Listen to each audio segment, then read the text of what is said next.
we love our children. Very unlikely. These are the exceptions to the rule, right? Majority of the women disobey Allah because of children. True or false? Especially when you really love them. Sometimes may Allah forgive the children and may Allah forgive the parents. The children actually abuse this love. Abuse this love. Now you prefer that child over Allah, you will suffer from this child. And examples I have seen, true, with my own eyes. One of my teachers, her daughter was getting married. There in Saudi, usually the weddings are all a woman only. And the husband to be, or the groom, doesn't come. So the woman usually dress. She told her daughter really wanted her husband to come. So they do, the zaffa, like when both the groom and the bride comes in, it's a moment of happiness and joy. She told her daughter, this is not pleasing to Allah. Because all these women sitting, right? They are not his mahram. There's young, there is old, If you want to do that, look at this. If you want to do that, do it. I'm not coming. And she did not go. This is, the woman still living. It's not like Sahaba. Honestly, she's still, I just saw her when I was there 2 months ago. When you put Allah, هذا القلب السليم لا أزكيها الله, I'm just sharing a story, I know. But in general, anything you put above Allah, you take off your hijab, or you don't wear your hijab because you're worried they will not hire you or they will fire you. That job, you will suffer in it. Even by not necessarily, because we think of suffer always in a negative way. No. The job will be the best and you will be paid the best, but you will be so attached to the job that's taking your life.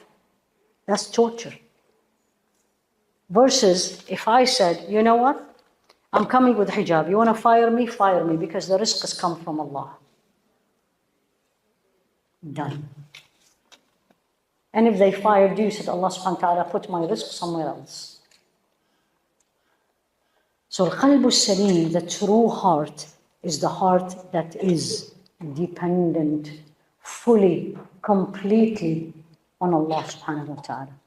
By Allah, most of you know, I came from Gaza 2 weeks ago. I stayed the last 10 nights of Ramadan there. Have I seen this? By Allah, I did. It's amazing. Women, children, I don't call them children. I do not call 11-year-old, the one I saw, only 12 or 13 are children. They're not children. They're grown-up men in the body of a child. Well, a woman looked at me. In my eyes, I interviewed her.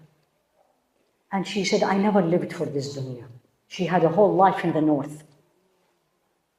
And I said, and she was telling me her story. The story. And I said, how did you live it? Honestly, her husband and son, older son, they took them. She has no idea where are they.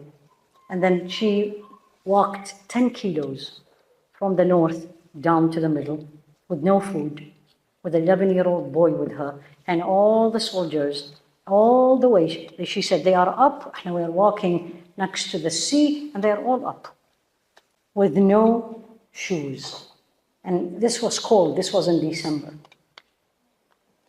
And at one point, I was like, what am I going to say? Well, what am I going to ask? And then she came. Now they are very happy. They're living in a tent. The tent is, please forgive me, the size of the bathroom.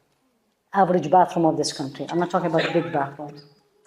And at one point, I said, teach me, tell me, what keeps you going? This is what she said. And I have it. It's actually on social media. We just translated. She said, I always lived for the akhirah. We're talking about 37, 38-year-old. She's not 40. I always lived for the akhirah. The only thing I want to live in halal. I want to raise my children in halal. They know Allah subhanahu wa ta'ala. I'm working for there. She looked at me in the eyes and she said, and she doesn't know me. She said, I see Quran on your face. She doesn't know me. I'll see you in Jannah. Billah. It's amazing. And I was like, Ameen. It's like, I'm not going to say no, right? Maybe you saw something I'm not seeing, but the idea is the focus. This woman, لا أزكيها الله, I don't even know her name now. I don't even remember her name. But she told me all her story. What is the difference between this woman and me and any one of us? The focus. The focus. Focus on akhirah. She said, look at me. This is how we sleep and walk every single day. You know, you have seen the pictures. They dress. And I didn't even say why. She immediately said, so if I die covered. Die covered. They're worried about their death covered. So don't ask me about how she lived. And again, I'm not going to say she's al-qalb al-salim. I don't know the woman, la uzakiyya ala Allah, but that's what I heard. This is what we need. All of us, alhamdulillah. Where are we living? What Allah gave us. Enough is this. Enough is this. Right? Some of you are feeling hot. Right? Let's go to Gaza. No electricity for 6 months. At all. Dark in the night. Except the hospital. All these ni'am, all these blessings Allah gave us. And then, أعبد غيره. I worship other than Him. And He said it, subhanAllah. He said it in a hadith Qudsi. أخلق ويعبد غيري. I create and someone else is worshipped. He not only creates me and you, create. كل هذا خلق الله. Everything around us is the creation of Allah. I create and they worship other than me. وأرزق ويشكر غيري. And I give sustenance and they give thanks to someone else. You know, like as a physician, patients comes to me and I know they don't mean it, but it comes out. Wallahi ya doctor, if it wasn't for you, I will never have had a baby. And I was like, don't say it. Say, if it wasn't for Allah, who brought me to you and put barakah in whatever I did, you will never have got pregnant. Do you get the point? أرزق ويشكر غيري. The meaning of it, I'm not remembering it very well, but the meaning in English is their sins comes up to me and all my goodness comes down to them. Oh, everything He sent me. And I'm too tired to pray Isha. And I just can't get up. It's Sunday. I can't get up for Fajr. Come on. Fajr is 5 o'clock. What are you telling me? It's Sunday. But He gave me the bed and the temperature and the peace and whatever else you have. And I just can't. If He was not Rahim, this is how I reflect on the names of Allah. If He wasn't really merciful, wallahi, none of us, please forgive me, but none of us deserve a sip of this. Right? From being ungrateful. And we say, Alhamdulillah. Really? Yeah, we say it. But how much we mean it? Alhamdulillah. How are you doing? Alhamdulillah. Let alone good. Let alone don't ask me. And I look and I say, what is going on? You had a breakfast, right? You have a home, right? You have a school to go to, right? You're healthy, right? What is the issue? I'm nervous, I have an exam tomorrow. Alhamdulillah, you have an exam tomorrow. That means you have school. That means you have feelings and you have brain. So turn, again, I don't want to overwhelm you, but the sound heart is a very tough subject. But we need to learn it. Because that's how I will change. If I think I'm fine, and you're fine, and what's wrong with me, then I'm going to say, Ya Rabbi, please show her what is wrong with her. Ya Allah, please show me what is wrong with me. Because once I know my issues, let alone when someone comes and say this to you, and we get very upset, you should thank them. Someone look at you and says, you know what? Please forgive me, but I'm going to say it. And I say, what is this? Your hijab is not the best. You get so upset that 99.9% of the people are scared to say a word. Let alone if they come and tell you your daughter, ooh, or your son, or if your husband said something. That's a different story. Anytime someone say negative thing about you, think of it completely opposite. Allah made her or him speak. True or false? And Allah made you hear it. True or false?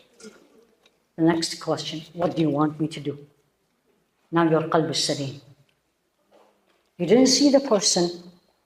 You didn't see why. You didn't see yourself or myself. I saw Allah sending me a signal. The question has to go directly to him. What do you want me to do, Ya Rabbi? Or I got very upset. We're human. We're not angel. Ya Allah, I got very upset. I need you to change this feeling in me. Your qalb is salim. Don't think your qalb is salim has no feelings. You're human. But the way you fashion and mold your feelings, it depends how much and what is your relationship with Allah subhanahu wa ta'ala. And again, I saw this in Gaza, the way they speak. I saw a 24-year-old man. They took me to see him. They said, Doctora, you speak Arabic. You're probably going to be very happy to see somebody, a physician, speaking Arabic coming from America. I said, sure. The man, 24-year-old. I can imagine how handsome this man was. But now he's very emaciated. You see the bones. Right? If it's for the bones, it's okay. Lost his 2 legs up from the hip. And this right hand gone. Only the left. Wallahi, I went and I spoke with him personally. And I just couldn't record this for many reasons. And nothing I heard from this man except 2 things. One is a big smile. The second one, alhamdulillah. Alhamdulillah. Alhamdulillah. Qalb salim. Those people, their focus is not, when is the iPhone 15 is going to come? Or when is the new homes? And I live in a very good home, but when is the new home? Or, you know, please forgive me, but the dunya focus, I call it dunya focus. I'm not saying don't live your dunya, but don't make it your focus. As he said, alayhi salatu wasalam, Allahumma ja'al dunya fi aydina, wa la taj'al dunya fi qulubina. Ya Allah, give me this dunya. I want to be rich. I want to be educated. I want to be strong. I want to have power. Why? Because المؤمن القوي خير من المؤمن الضعيف. خير وأحب من المؤمن الضعيف. The strong believer is more beloved and better in the sight of Allah than the other one, the other believer. But I don't want to be attached, now back to qalb salim. I don't want to be attached to it. If I have it, alhamdulillah. If it goes away, alhamdulillah. Let alone, I will give it willingly for the sake of Allah. So I think I gave you enough. I can see your faces, all of you. But we need to learn that. We Muslims will not change unless we learn the real knowledge about the heart and about Allah subhanahu wa ta'ala. This is what changed them. When they believed in Allah, they did not believe, Ashhadu an la ilaha illallah, and I say it like a bird.